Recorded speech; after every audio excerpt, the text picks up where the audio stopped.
Bismillahirrahmanirrahim. Wannan shine littafin ƙira'atul Arabiyya wanda ɗalibanmu na gida waɗanda suke ta kullum son su ga muna gabatar da shi a cikin waya. To yau gashi cikin yardar Allah ya ba mu iko za mu fara daga addarasul awwal. Kowa ya duba sosai ƙira'atul Arabiyya darasi na ɗaya.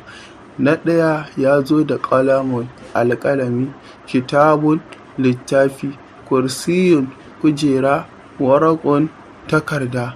Sannan kowanne daga cikin waɗannan abubuwa da muka lissafa, ƙalamun alƙalami za ku ga hoton shi nan shi ma mun zana, ga shi ga kitabun shi ma ga hoton shi, sannan ga kursiyun kujera ita ma ga hotonta mun zana, sannan ga waraƙun takarda ita ma takarda ga hotonta nan mun zana.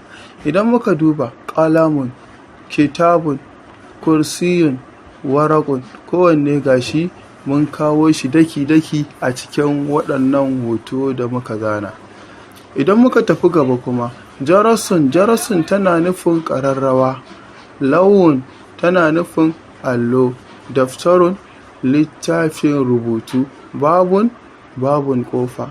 Idan muka dubi jarasun ita ma ga hotonta, ga lawun allo shi ma ga hoton shi mun kawo, ga daftarun littafin rubutu shi ma mun kawo, ga babun ƙofa. Kowanne mun kawo shi a cikin hoto yadda za a dinga fahimta sosai.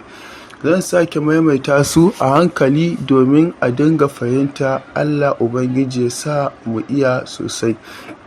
Jarasun ƙararrawa, lawun allo, daftarun littafin rubutu, babun ƙofa. Allah ya taimake mu ya sake haɗa mu da alkhairansa. Amin.